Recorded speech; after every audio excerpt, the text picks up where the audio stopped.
Sebagai Ketua Mangkang, studilah dulu sebelum berhujah. Ini top 10 hujah paling teruk Ketua Mangkang dalam Belanjawan 2025. 1. Hutang negara tertinggi dalam sejarah iaitu 1.17 triliun ringgit pada tahun lepas. Meningkat 92.9 bilion. Dia kata ini hutang paling teruk dan paling tinggi dalam sejarah. Hakikatnya, tahun 2021 zaman PN hutang baru 100 bilion. 2022 zaman PN juga hutang baru 100 bilion. 2023 zaman PMX hutang baru hanya 93 bilion. Tahun ini 86 bilion dan tahun depan insya-Allah 80 bilion. So mana lagi tinggi? Nombor 2. Dan 90% isi rumah di negara ini terkesan dengan kenaikan kos sara hidup. Beliau kata kos sara hidup sangat tinggi dan kenaikan harga barang mendadak. Hakikatnya adalah harga barang daripada merdeka lagi sampai sekarang memang akan meningkat. Apa tugas kerajaan? Dia kena kawal kenaikan itu. Zaman Perikatan Nasional, kenaikan atau inflasi adalah 4%. Itu yang ditinggalkan kepada PMX. Bila PMX ambil alih, yang terbaru ni data menunjukkan kenaikan atau inflasi hanya 1.9%. So mana lagi tinggi? Nombor 3. Rakyat mahukan program bantuan tunai diperluaskan. Dia kata rakyat nakkan bantuan tunai yang lagi banyak. Apa hakikat yang sebenar? Tahun 2021, bantuan tunai kepada rakyat di zaman Perikatan Nasional hanya RM1,800 maksimum. 2022, zaman beliau juga. Berapa maksimum? RM2,000. Zaman Datuk Syed Anwar, Belanjawan 2025 ni, berapa kenaikannya? Maksimum sumbangan tunai rahmat adalah RM4,600. So mana lagi tinggi? Keempat. Rakyat mahukan peluang pekerjaan yang luas dan berkualiti. Beliau kata rakyat perlukan peluang pekerjaan yang banyak dan berkualiti. Macam mana nak tingkatkan peluang pekerjaan? Kena tarik pelaburan. Zaman mereka, zaman PN 2021, berapa pelaburan yang masuk? 310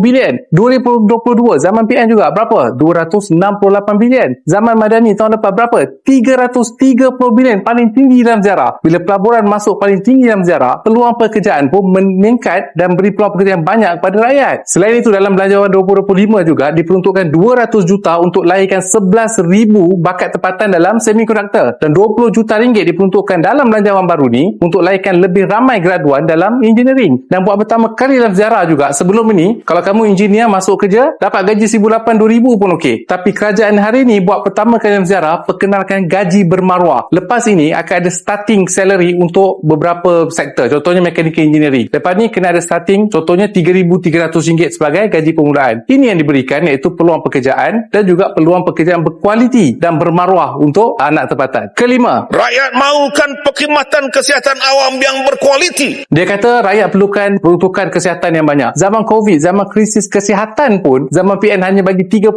bilion saja peruntukan. Di bawah Belanjawan 2025 ni, peruntukan untuk kesihatan adalah 45 bilion. Mana lagi tinggi? Keenam, Rakyat mahukan bantuan kewangan yang lebih besar bagi pendidikan. dia kata perlukan peruntukan lebih tinggi untuk pendidikan. Zaman PN 2021, berapa peruntukan pendidikan? 50 bilion. Baru ni Belanjawan 2025, berapa peruntukan untuk pendidikan? 64 bilion. So mana lagi tinggi? 7. Tengok dulu sektor yang mana. Tengok dulu ketika waktu yang mana kepada sektor-sektor harus dinaikkan gaji minimum. Dia kata, kononnya kenaikan diorang dulu masa naikkan gaji minimum kepada 1,500 dengan PM naikkan gaji minimum kepada 1,700 ni ada beza. Sebab dulu diorang tengok waktu tertentu, sektor tertentu. Ini pembohongan besar. Sebenarnya tak ada beza pun. Naikkan gaji minimum zaman PN kepada 1,500, naikkan gaji minimum zaman PMX kepada 1,700 menggunakan kaedah dan mekanisme sama. Kalau betul ada perbezaan dari segi sektor tertentu, waktu tertentu, kita cabar Mahkamah buktikan apa bezanya. Tak ada beza pun. Ke-8. Dan kaitkan pula bahawa seolah-olah kontrak itu telah diberikan zaman dulu sebelum beliau menjadi Yang Maha Berhormat Kambun. Hamzah kata pasal high-tech padu ni tidak diberikan zaman PN pun, hanya pada zaman Madani. Hakikatnya, projek itu diberikan pada tahun 2021. Siapa kerajaan 2021? Perikatan Nasional. Renewal of contract berlaku pada tahun 2022 iaitu zaman PN dan 2023 pada zaman Madani. 9. Tarikh kelulusan Kementerian Kewangan diperolehi Februari 2024 dan pembelian saham berlaku pada Mac 2024. Punyalah beliau nak buktikan yang benda ni berlaku zaman Madani, sampaikan beliau terkantoi. Apa yang terkantoi? Dia kata, projek kepada high-tech ini diluluskan pada Februari 2024. Mac 2024, beliau sendiri kata, Farhaj beli saham high-tech. Apa maksudnya? Maknanya, waktu MOF luluskan projek itu kepada high-tech pada Februari 2024, Farhaj tak ada kaitan pun dengan high-tech baru. So, mana datang conflict of interest? Sebab Februari diberikan projek, Mac baru Farhaj beli saham company tersebut. Jadi mana pergi conflict of interest? Ini bukan saya kata. Hamzah sendiri yang kata dalam parlimen tadi. Februari, reward projek itu oleh MOF. Mac baru Farhaj ambil alih. So, ini yang kata kantoi sendiri. Dan yang terakhir, ke-10. Rasul pun ada peruntukan yang Allah bagi. Ni nampak lebih pada Rasul ni.